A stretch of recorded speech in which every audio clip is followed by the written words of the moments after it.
How to measure pi by dropping needles on the floor.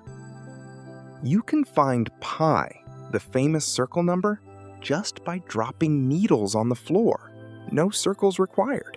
It sounds absurd. Take a floor with straight, evenly spaced lines, like floorboards. Drop a needle the same length as the gap between the lines again and again at random. Some needles land crossing a line. Others land clean in the gap between. All you do is count how many cross. Pause.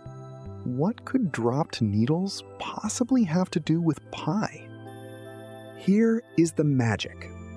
Take twice the total number of needles you dropped and divide by the number that crossed a line.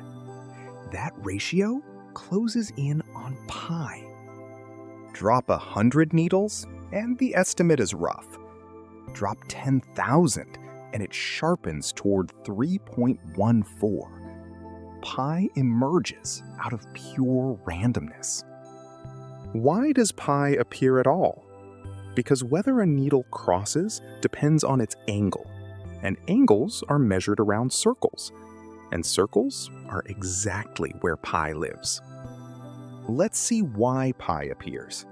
For a needle of length L, dropped on lines spaced a distance d apart, with L no longer than d, the probability of crossing a line is 2L over pi d.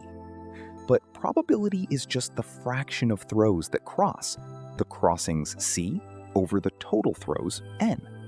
Set those equal and rearrange for pi, and you get 2L times n divided by c times d. Throw the needle thousands of times, count the crossings, and geometry quietly hands you the value of pi. This is Buffon's needle, posed in 1777 by the French naturalist Georges-Louis Leclerc, the Count of Buffon.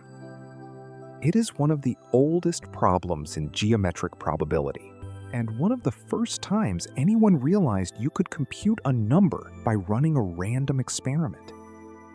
That idea, estimating answers through random trials, is now called the Monte Carlo method, and it powers everything from physics simulations to finance.